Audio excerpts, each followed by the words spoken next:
बहुत धन्यवाद सर आपका। बुंदेलखंड की धरती को सबसे पहले नमस्कार।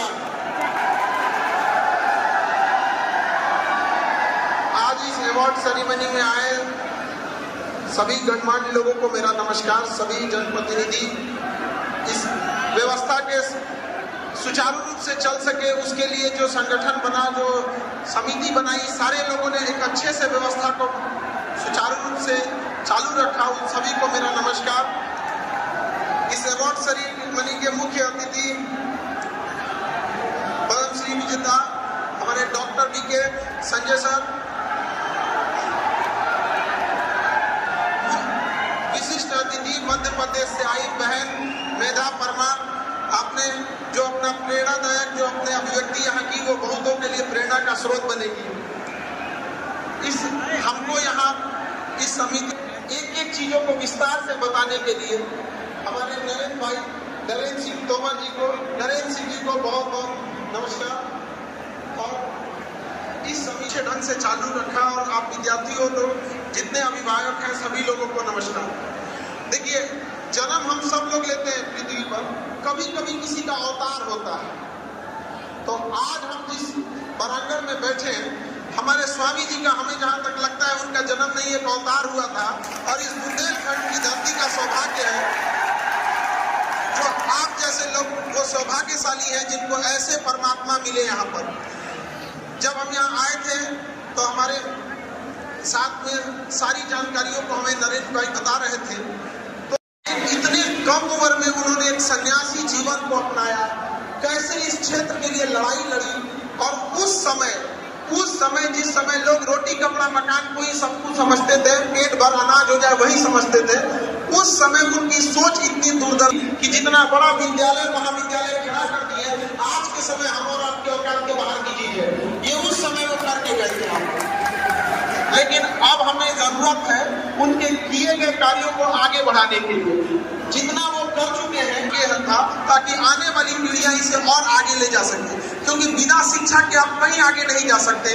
यही सबसे सस्ता और सुलभ हथियार है। और हर हथियार की अपनी मैगजीन क्षमता होती है कि उसमें कितने बारूद आ सकते हैं, कितनी गोलियां आ सकती हैं। लेकिन शिक्षा एक ऐसा हथियार है जिसका गोली कभी खत्म नहीं होता है। और आप आज के टाइम में मेटल डिटेक्टर में हथियार पकड़े जाते हैं, शिक्षा रूपी हथियार किसी मेटल डिटेक्टर में नहीं पकड़ा जाता है। और शिक्षा उस सेती का दूध है जिसने इसे पिया है वो दहाड़ा है। और आप सौभाग्यशाली हैं जो स्वामी जी ने इतना बड़ा आप लोगों को मैनेजमेंट हो गए, इसके जो भी कार्यकारी सदस्य हैं, जो यहाँ के लोग हैं, जो कुछ है, जो इस बुंदेलखंड की धरती को एक और नए मुकाम पे ले जा सकते हैं। अब उनका कर्तव्य बनता है, हम सब का कर्तव्य बनता है कि इसे और को देखें। तो हमें एक चीज का मतलब खुशी हुई कि स्वामी जी की दूरदर्शी सोच, लेकिन एक दुख हुआ कि इसे विश्वविद्यालय नहीं बनाया गया। अगर ये विश्वविद्यालय नहीं तो विश्वविद्यालय का, अगर ये विश्वविद्यालय नहीं है तो परिभाषा क्या होगी विश्वविद्यालय की? हमें लगता है कि अगर एक केंद्रीय विद्यालय नहीं बन सका, राज्य विद्यालय नहीं बन सका, की धरती में ऐसी क्या कमी है जो आप लोग मिलकर इसे प्राइवेट क्यों नहीं बना सकते? क्यों नहीं बना सकते?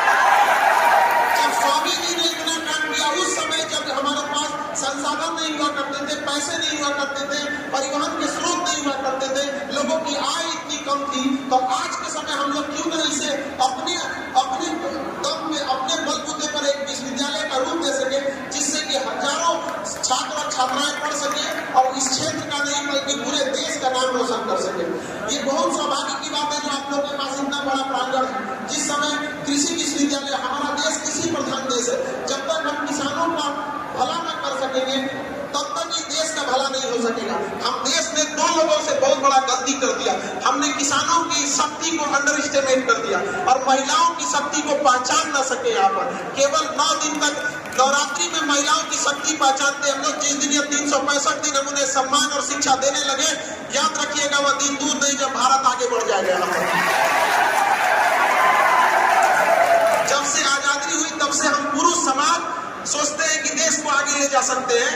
आजादी के इतने साल भी हम पुरुषों के बस के बाहर हो गया, देश विकसित नहीं हो पाया।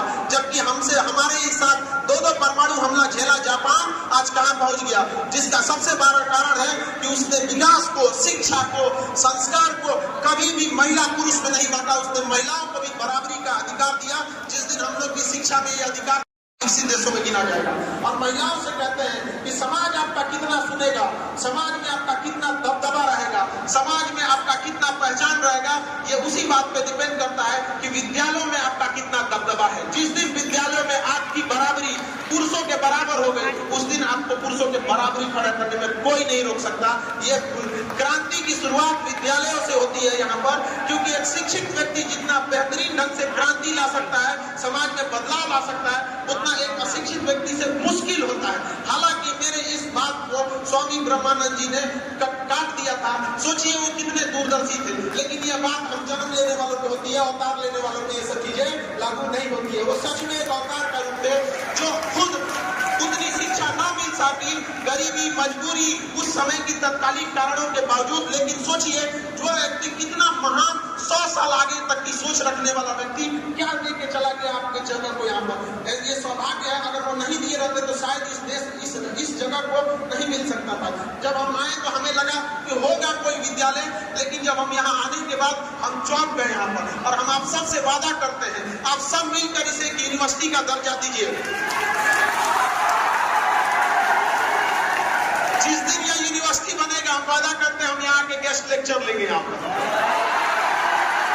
हमारा बुंदेलखंड की धरती से, मगध की धरती से आए हैं, बुंदेलखंड की धरती से एक सौगात मांगने आए हैं कि आप सब लोग मिलकर इसे महाविद्यालय से विश्वविद्यालय की ओर ले जाइए। कोई जरूरी नहीं कि आपके साथ कोई खड़ा ही होगा, कोई जरूरी नहीं। स्वामी जी के साथ कितने लोग खड़े थे, लेकिन स्वामी जी की एक सबसे अच्छी चीज लगती है, उनका कहना था विचार विमर्श योजना बनती रहेगी, तुम शुरुआत तो करो, कारवा तुम्हारे साथ चलेगा। एक छोटी सी दुनिया से एक पतला दुबला शरीर वाला व्यक्ति छोटी सी कुटिया से कहां लेके चला गया समाज। क्या हम लोग उन्हीं के दिखाए हुए नक्शे पे चल रहे हैं? अगर चल रहे होंगे तो इस क्षेत्र का बदलाव होना पड़ा। एक समय था जब यहाँ कृषि विद्यालय रखे गए थे, तो लोग महाराष्ट्र, गुजरात और बंगाल, बिहार से यहाँ कृषि विद्यालयों में पढ़ने आया करते थे। लेकिन क्या हम लोग ने उनके दिए गए कर्म हम लोग के चले हैं, उनके अधूरे सपने को पूरा किए? एक बार हमें अपने आप से सोचने की जरूरत है। शिक्षा बहुत जरूरी चीज है, बिना शिक्षा के आप कुछ नहीं कर सकते। आप गौर करेंगे कि एक मजदूर जो होता है, जिसके पास शिक्षा नहीं होती है, अगर वो मजदूरी कर रहा है तो वही ईंटा, गिट्टी, बालू, सीमेंट, वो 10 साल वही मजदूरी करता है, फिर मिस्त्री से पूछता है कैक का मसाला बनेगा। लेकिन हम आपसे कहते हैं, आप अगर पढ़े लिखे हैं ना, अगर कारणवश कभी मजबूरी में अगर आपको मजदूरी करना पड़ जाए ना, तो 6 महीना मजदूरी करेंगे, 6 महीना बाद आप मिस्त्री बन चुके रहेंगे। उसके 2 साल बाद आप छोटे मोटे ठेकेदार बन चुके रहेंगे, पढ़ लिख के कर एक बड़े बिल्डर बन चुके रहेंगे, जिस चीज को दिखाता है। तो शिक्षा एक ऐसी चीज है जो अनंत का रास्ता रोकता है। अशिक्षित व्यक्ति में हिम्मत का अभाव हो जाता है, उसे लगता है कि हमारा साथ कोई देने वाला नहीं है। और शिक्षित व्यक्ति को लगता है, उसे पूर्ण विश्वास होता है कि दुनिया का कोई भी व्यक्ति जब संघर्ष कर रहे थे तो अकेले थे। अरे वनवास में जब राम जी अकेले युद्ध लड़े तो हम इंसानों की औकात क्या होती है?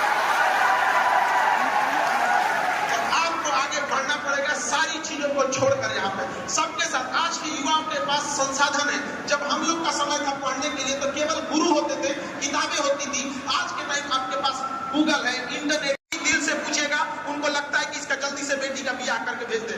दहेज वहेज दे के चल जाता है। पापा से कहिएगा दहेज नहीं, शिक्षा दीजिए, हम दहेज रोकवा देंगे। आज पुलिस प्रशासन से यहाँ इतनी लड़कियां भी आई हैं। अभी हमने देखा 2 सब इंस्पेक्टर हैं यहाँ पे लेडीज में। किसी की औकात है जो दहेज मांग के दे दे, मार देना लोग 2 तमाचा सही है। हमें बहुत खुशी होगी जब हम अखबार के पहले पन्ना पे पढ़ेंगे कि लड़की से दहेज मांगने पे लड़की ने मारा तमाचा।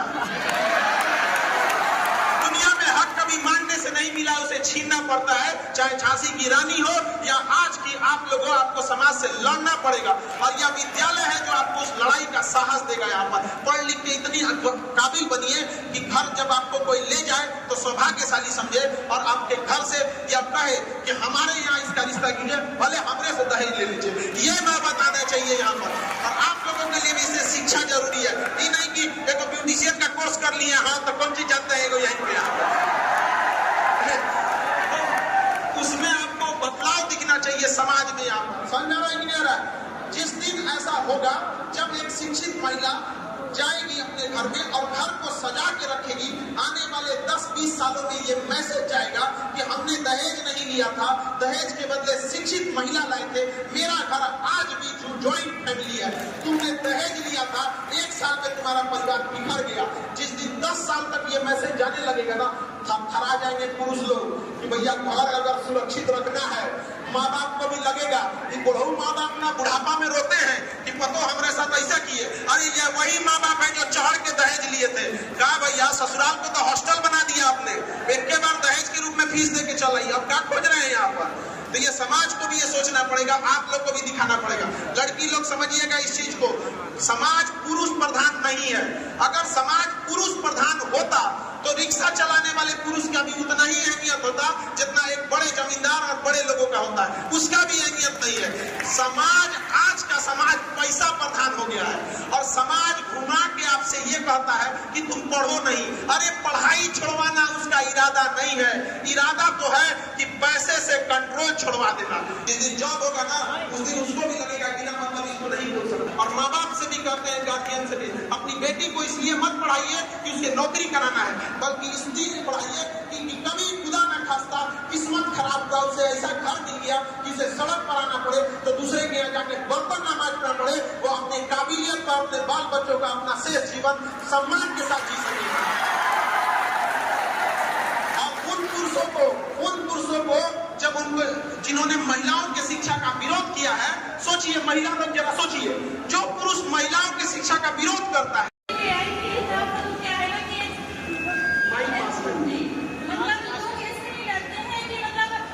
माइक पास नहीं, माइक हाँ सर, तो मैं आपके सम्मान के लिए मतलब ऐसा होता है कि कोई आवाज छप जाती है। बट सर ये है कि वो मैं जिस लाइब्रेरी में पढ़ती हूँ वहाँ पर काफी लड़कियाँ हैं जो अभी तक केस हुआ है, मतलब ये भी लड़की का केस हुआ था, तो उसमें उसकी वजह से सर काफी लड़कियाँ ऐसी जो पढ़ती थी लाइब्रेरी में, तो उनके माँ बाप थे जो, तो उन्होंने ये बोला था कि अब हमें नहीं भेजना है अपनी लड़कियों को पढ़ने के लिए। तो वो लड़कियाँ मेरे साथ पढ़ती थी, मोस्टली मैं भी हूँ उसी में शामिल।